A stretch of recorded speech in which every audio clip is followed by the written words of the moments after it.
when we've got the genome annotations, when they've been annotated through the it's up here, annotation added by the NCBI prokaryotic genome annotation, we tend to get a GenBank file that looks like this. In here you've got, as you can see, gene, the predicted gene coordinates, in addition a predicted protein as well. So you've got a database ID here, protein ID, what it thinks the gene encodes, and then an amino acid sequence of that protein as well. As you look down, I found it quite hard to extract information from these files, and it just took a little bit of time to actually get the useful information out from here. And from what I could find, there wasn't another way of doing it, or rather arranging the data from the NCBI database. So there's another annotation server, and it's called RAST, so Rapid Annotation using Subsystem Technology. You'll need to create an account for this. I've created an account, but here's something you could try yourself to make the data a bit easier to look at. So create an account, and then once you've done that, go onto your jobs, upload a new job. So it says here, upload a genome. So it's designed to annotate complete or nearly complete assembled prokaryotic genomes. Alright, useful to know that. There's a link to some papers here if you want to read about it as well. But if you just browse, what you can do is you'll need to upload a FASTA file to it. So if you remember what a FASTA file is, I'll just bring one up so you can remember. The FASTA file, FASTA nucleotide file, this is just the genome that's been sequenced, and it's just the nucleotide sequence. And FASTA has specific header lines as well, like this, where it needs to start with one of these arrows, and then a bit of information here as well. So that's the FASTA file. So you upload the FASTA file in here, so browse, select, use the data, and go on to the next step.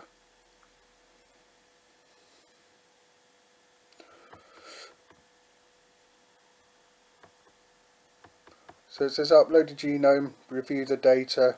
So in here it says contig statistics. So contig is contiguous sequence.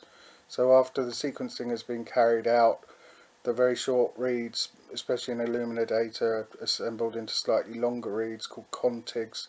And then finally the contigs will then be joined, hopefully, into the genome itself. So here you've got sequence size, that's overall. So the genome, number of contiguous sequences, so 63, and some other information as well. So it's got the shortest contig, which is quite short actually, 501 bases, and the longest contig. So there's a bit of variation in the contiguous sequence sizes, but I wouldn't worry about that. What you need to do here is click on bacteria, genus, just say for example Neisseria, put in the species as well if you know it, or best guess, and then add in the strain as well. So I'll just say use 1, 2, 3, 4. Click here, so the genetic code, it will predict obviously the genes based on what you put in here. So as you can see here, this is suitable for most bacteria. So if you click on there and then click on use this data and go to step 3. I haven't changed any of these, but there's some different options here that you can select for your annotation, but I've left them as they are on the default settings. So just go to finish upload. It seems to work okay like that. So it says your job will be processed. So if you go onto your jobs and then job overview, scroll down the page a bit. So you'll see here's the one we just put in. So Neisseria mucosa 1, 2, 3, 4. Number of contigs 63, and it just says annotation progress, so it's in progress.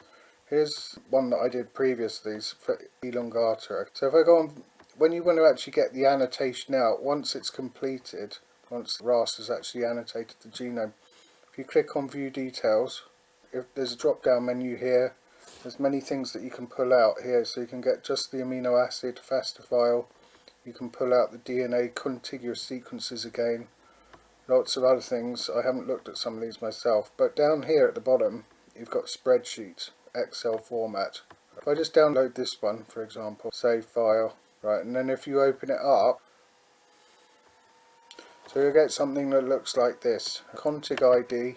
If you look down the side here, you'll see the IDs change as they go down, so each one of these is a different config, 10, 11, I'm looking at the last 2 digits there, 12, okay, and 13 and so on.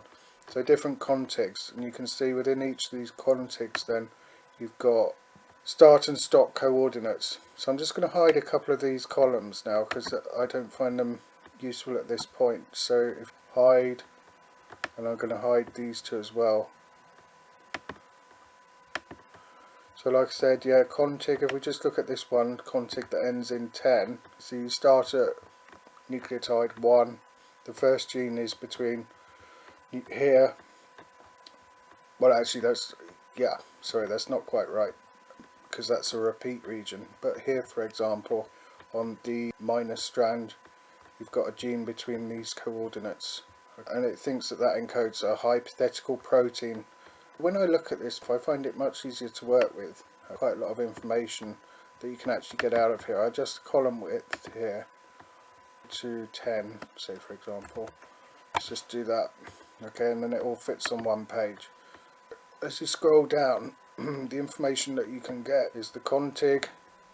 You can then get the nucleotide sequence, and then if you can actually copy that as well. So if I just do this one.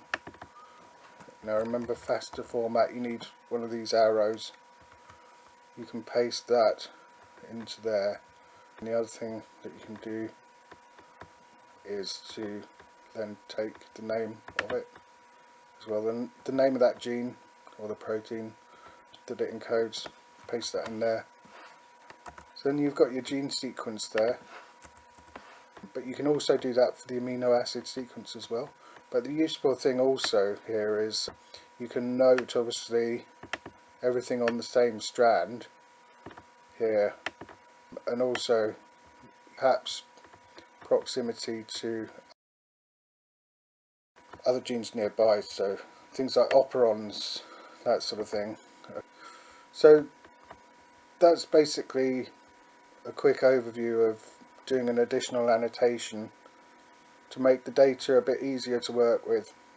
You got to then, I think it's a good idea, once you've got the annotation in Excel format, you want to check back to the data in GenBank. So you've got GenBank here, and it'll be a good idea then to check the coordinates and the predicted gene start and stop, and just check that that relates well as the predicted protein to what you have in Excel from RAST. Sometimes gene prediction programs can vary in their ability to actually predict genes. Okay, so I hope that's helped a bit. Okay, and it's just another way of looking at the data and actually getting the useful information out. So that's RAST.